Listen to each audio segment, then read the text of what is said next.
Welcome to Emma's Engineering Solutions, and today I'm discussing line boring. So, I've just been doing a couple of jobs lately regarding line boring, and I've been powering them off a mag drill. And if any of you have been following me on one of the welding sites on Facebook or the engineering websites, you'll know that this is something that's been troubling me for a while now. Mag drill, it works, but like we discussed with a lot of you, it's not ideal. It's that the magnets wobble slightly on the job. It creates a chatter on the tool head. The feeding in on the handle isn't perfect. It feeds too much or too little, and then you damage cutters and whatnot. So it's not the ideal situation to be running on a mag drill. So I've been looking at making my own. So I had a look online, first of all, one on eBay. I thought, must be one on there that's cheap enough, I can just buy off the shelf. They started at £1,500, that's a cheap Chinese thing. And then they went up to about 9, 10, 11, 12 grand, depending on who was the manufacturer and how many optional extras you wanted. And I actually looked at the base unit and went, it's quite a simple thing to make actually, it's not overly complicated, but we need that motor. Now, majority run a variable speed motor from anything from about 40 RPM, that's a low RPM, that's one of the high-end models, 40, 50 RPM, all the way up through to about 1100 is the maximum they go to. About 750 RPM is the normal maximum. And then I looked at the Chinese one again, and I realised that actually, that one only goes up to 200 RPM.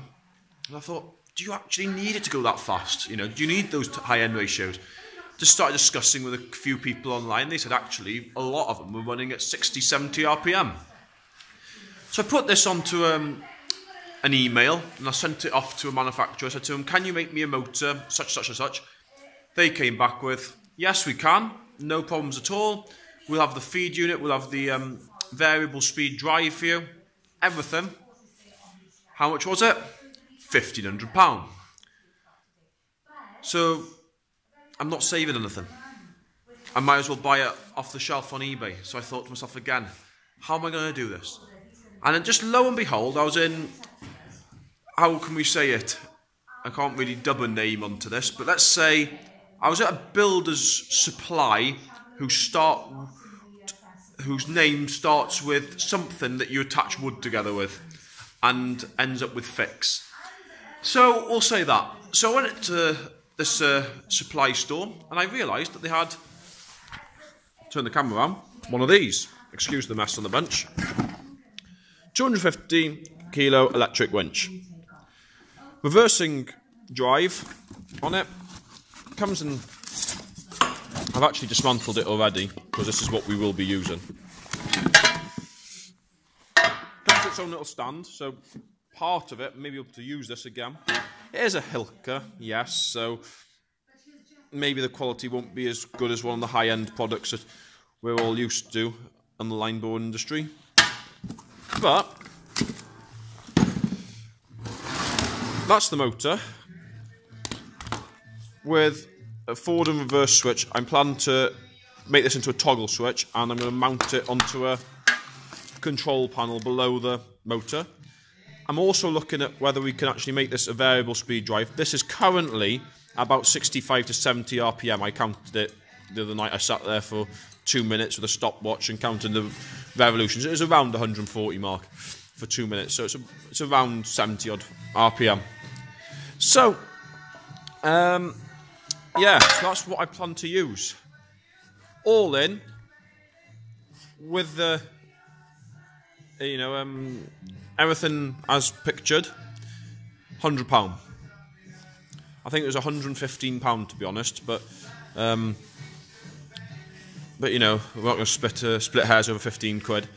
So for less than 120 quid, you've got the motor and a little bit of epoxy tin that you might be able to make into a. Well, actually, no, I say it's epoxy. It's actually quite rigid looking at it again.